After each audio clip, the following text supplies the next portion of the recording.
Okay? Next. An airplane starts from rest, travels 5,000 feet down a runway. Ayan, ang dami ng problem. Down a runway. Tapos, feet, no? And after uniform acceleration takes off with a speed of 162 miles per hour. Ayan, miles per hour. Convert muna natin. It then climbs a straight line with a uniform acceleration of 3 feet per second squared until it reaches a constant speed of 22 miles per hour.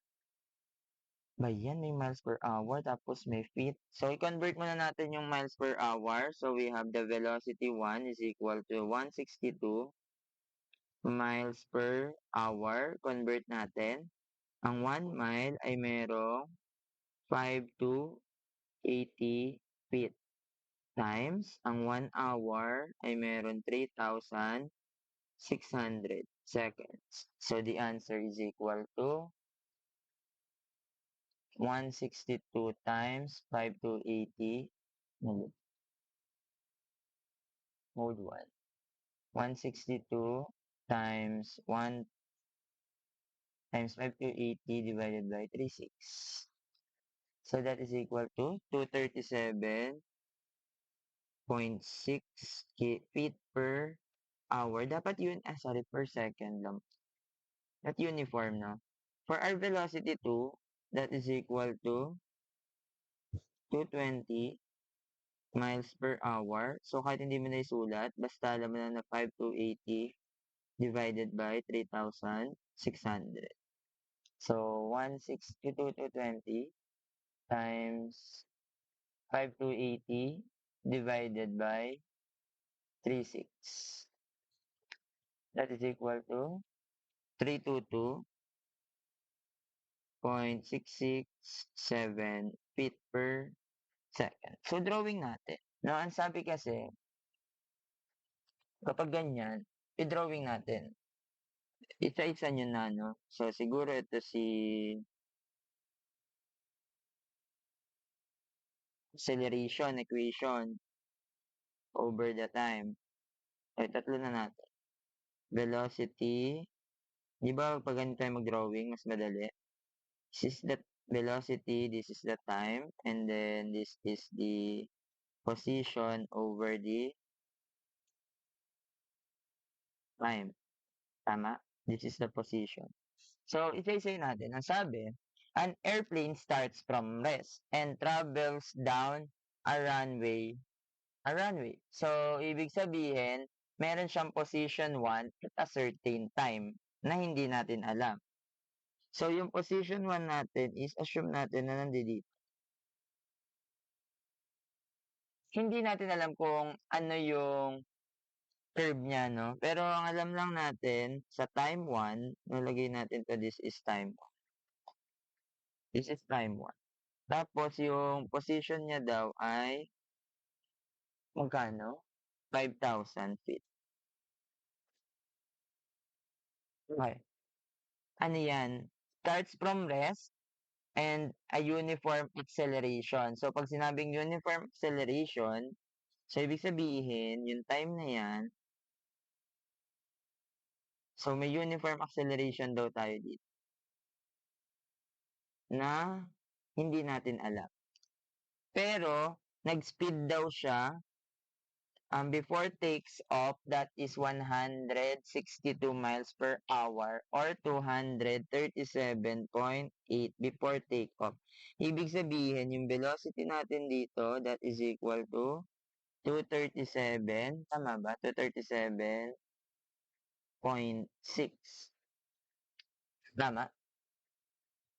So, kung uniform acceleration yan, no, ito, uniform acceleration, tama nga. So, ibig sabihin, we have this constant speed. No? Ngayon, yung area nito, alam natin na equal siya sa 5,000. So, in-name ko na lang to as area 1. Therefore, ang area 1 is equal to 5,000. No? Kasi yun yung change in S. Tapos, Drawing nyo lang yung circle, die-circle natin. This is di plus minus plus minus. No? This is increasing, increasing, palaki ng palaki, positive, increasing positive, so concave, upward. So ngayon, alam na natin na ito ay concave, Cardi, concave upward. Okay lang? Sundan? Okay? Tapos, dito daw, and then, na-drawing na natin.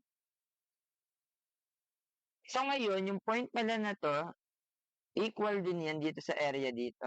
Tama? Yung eto, 237 equal sa area na yan. Kaso hindi natin alam yung time para makuha natin yung acceleration dito. Tama? Pwede nyo gamitin ito maraming formula, no? Pero, motion curves kasi tayo. So, ang sabi pa, ayan, if then climbs in a straight line with a uniform acceleration of 3 feet. Siguro mas mababa dito, no? 3 feet per second squared. At a certain time uli, hindi natin alam. Pero alam na natin yung acceleration dito, 3 feet per second squared. Okay lang? Paano natin kukunin yung time? So, di ba, alam natin na yung distance nito equal dito, no? Yung 5,000 equal sa area. Tapos meron naman tayo ditong height. So, makukuha natin si T1. So, our T1 is now equal to 5,000 is equal to 1 half ng 237.6 times T1. So, magkano si T1? That is 5,000 times 2 over 237.6. That is equal to 42.086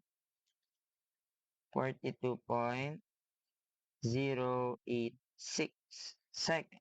So, ngayon, alam na natin na si T1 is equal to 42.087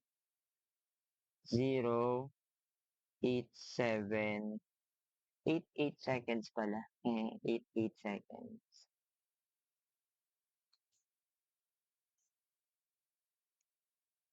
Okay? Ngayon, yung height nito, 'di ba, itong height na 'to equal sa area dito. So, makukuha na natin yung acceleration 1. Ito si acceleration 2.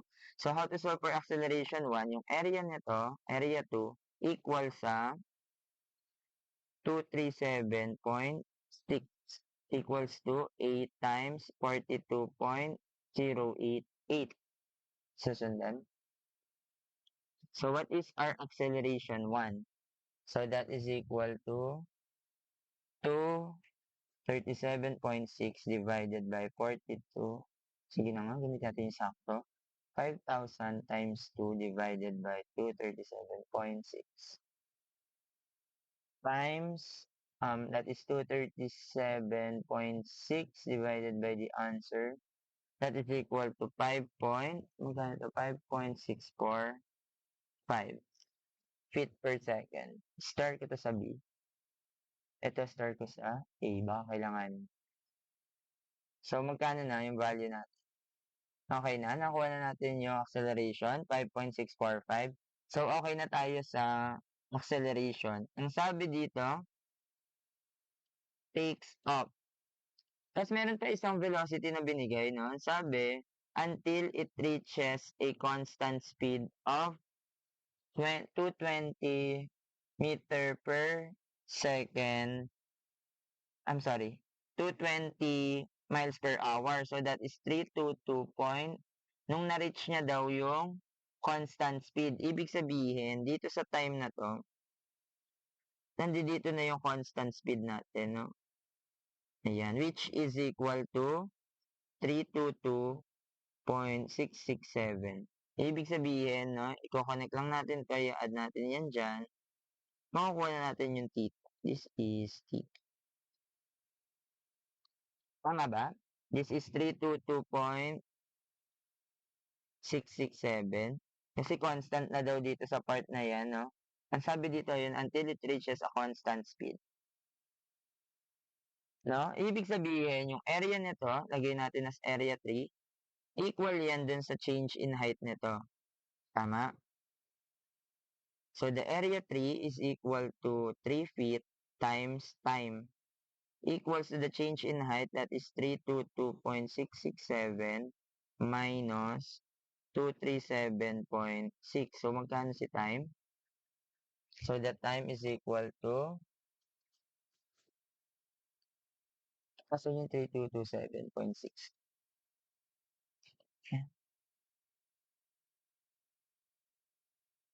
Ito. Ayan. Minus 237.6 divided by 3. So that time is equal to, this is 28.356. This is the time T1, that is 42.08. This is 28.356. So, para makuha natin si S2 dito sa part na yan, iangat pa uli yan. So, this is our S2. So, to solve for S2, that is equal to S1 plus yung area 4. Itong area na to. Tama? Diba, inakit natin para maangat natin yan dyan. Yun yung area nito. So, the area 4. So, ang S1 natin is equal to 5,000 plus area 4. Paano isa-solve sa area 4? Trapezoid. That is 1 half ng 28.356 times 322.667 plus 237.6. So, magkano si S2? That is equal to 5,000 plus 0.5 times 28.356 times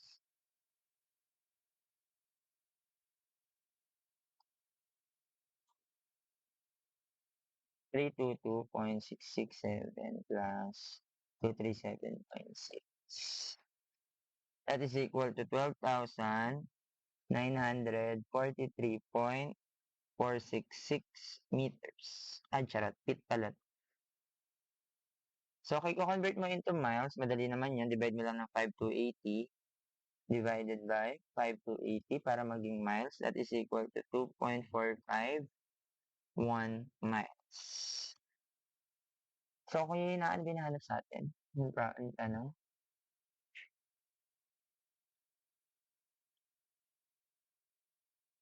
So, ang tanong, draw the S-curve and describe the motion. So, ito na yung S-curve na. Ito yung, ano natin, motion curves.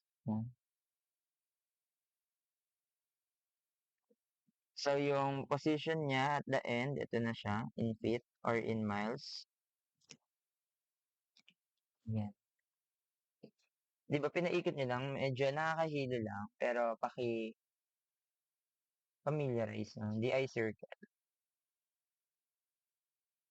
Okay, I'll give you time to screenshot this one. Post. Okay, 1, 2, 3, 4, 5. 1, 2, 3, 4, 5. 5, 4, 3, 2. Then next. 1, 2, 3, 4, 5. 5, 4, 3, 2, 1. Taray, parang live selling. Next, 1, 2, 3, 4, 5. And then 5, 4, 3, 2.